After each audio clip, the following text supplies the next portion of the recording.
চায়নার এই রাস্তাগুলোতে সবাই সিগন্যাল লাইট ফলো করে রাস্তা পারাপার হয়। রাস্তার অপর প্রান্তে দেখতে পাচ্ছি লাল বাতি জ্বলছে।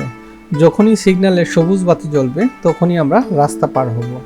আসলে এই সিস্টেমটা শুধু চায়নাতে না, আমাদের দেশেও হওয়া উচিত ছিল। সবুজ বাতি জ্বলে গেছে, এখন আমি রাস্তা পার হচ্ছি। রাত প্রায় 11:30 বাজে, দেখি কোনো মুসলিম রেস্তোরাঁ খোলা পাই কিনা। এখন আছি গেইবেই রোডে, পাশে আমার হোটেল। হোটেলের নামটাও খুব হাস্যকর, এটা হচ্ছে হোটেল চ্যাংফ্যাং। আশপাশের এই দোকানগুলো রাত 2টা-2:30টার মধ্যে সব বন্ধ হয়ে যায়। কিছুটা সামনেই দেখতে পাচ্ছি একটা মুসলিম রেস্তোরাঁ খোলা আছে, তবে বন্ধ করার জন্য প্রিপারেশন নিচ্ছে।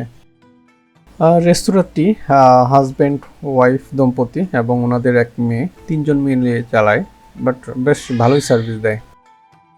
মেনু দেখছি, বাট মেনুতে তো অনেক অনেক আইটেম। এক এক সময় এক একটা খাই, এক একটার টেস্ট কেমন সেটা দেখি। এখন অর্ডার করেছি হচ্ছে ক্যাপসিকাম পটেটো সাথে বিফ ফ্রাই। এটার প্রাইস হচ্ছে 17 RMB, বাংলা টাকায় 300 টাকার মতো। দেখি এটার টেস্টটা কেমন।